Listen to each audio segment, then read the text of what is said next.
Calgary, Rocky Ridge. Madam Speaker, Canadians are getting poorer while Liberal insiders are getting richer. That's not my opinion, that's a fact. Per capita GDP is declining. It's lower now than it was 9 years ago when this government was first elected. The total value of all the goods and services produced in Canada divided by all of the people in Canada is shrinking. It's not shrinking in the United States. It's not shrinking in the rest of the G7 or the G20, but it's shrinking in Canada. It's a fact that Canadians are getting poorer under this government. But well-connected Liberal insiders have been getting richer over the last 9 years under this Liberal government. That's also a fact. Not an opinion, that's a fact. Canadians are getting poorer while well-connected Liberal insiders are getting richer. So I rise again to speak about this government's refusal to comply with an order of this House to deliver unredacted documents to the RCMP related to the $400 million that Liberal insiders misappropriated and, in a staggering number of cases, voted to give money to themselves.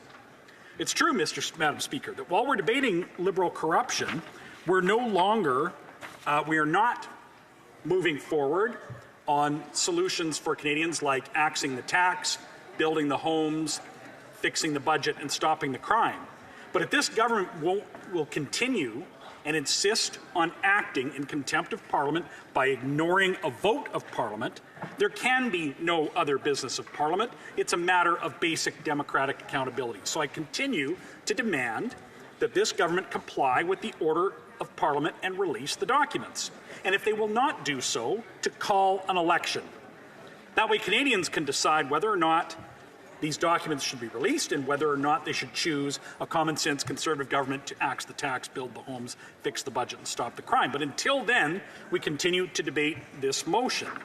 And we need look no further on this government's agenda or lack thereof about the business proposed if we suddenly just allowed them to get away without tabling the documents and shuffle the problem off to a committee to languish there. One of the things that they have planned in their legislative calendar was to introduce a motion, not a bill, but a motion, to further implement their long-announced but not actually legislated capital gains tax increase. So, Mr. Speaker, we've had expert testimony at the Finance Committee, witness after witness, that has said all this tax will do is drive away investment, kill jobs, stifle innovation, and further reduce productivity, and will not actually result in further revenue for the government because it will suppress Canadian GDP and reduce income taxes collected by the government. So every day that this NDP Liberal government is unable to implement this tax is a good day. A good day for Canadian workers, a good day for Canadian entrepreneurs, a good day for Canadian investors, and a good day for Canadians who rely on the services supplied by Canadian governments and who rely on the tax base and an increasingly productive economy rather than the one that is shrinking per capita under this government. We've heard testimony thoroughly debunk the government's claim that this tax would only affect the 0.13% of the population. We heard expert testimony that hundreds of thousands, perhaps millions of small businesses would be adversely affected. We heard expert testimony at the Finance Committee confirming that this tax they want to propose would kill 400,000 jobs. We heard expert testimony that this tax would reduce Canadian GDP by $90 billion. That's billion with a B, Madam Speaker. How much tax revenue do they lose in suppressing $90 billion of economic activity? So we are not interested in allowing this government to simply move on, not disclose the documents that have been voted on, the production order which was supported by this House of Commons, and move on to this rest of their so-called agenda.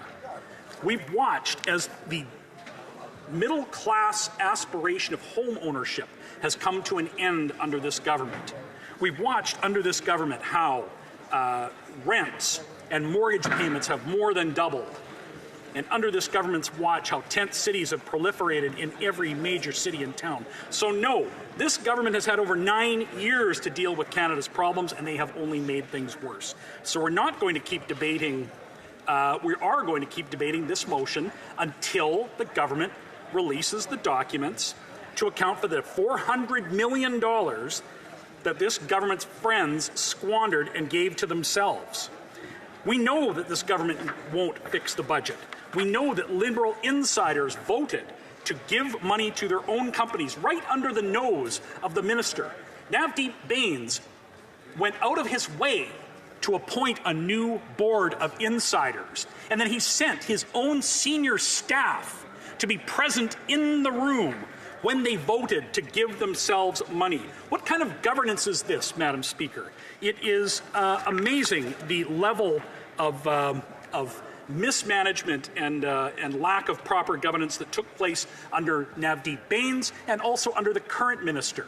We heard testimony at the Public Accounts Committee yesterday, excuse-making by officials who didn't know that this was happening right under their noses. It's nonsense, Madam Speaker. These were concrete choices and decisions made by this government. And Madam Speaker, I will insist that we continue to raise these points in the House of Commons until we get answers from this government and until they table the documents.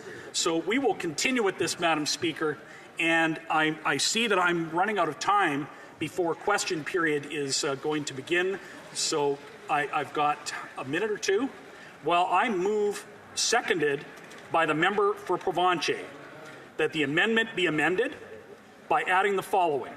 Except that the order for the committee to report back to the House within 30 sitting days shall be discharged if the Speaker has sooner laid upon the table a notice from the law clerk and parliamentary council confirming that all government institutions have fully complied with the order adopted on June 10th, 2024 by depositing all of their responsive records in an unredacted form. Hear, hear, hear, hear.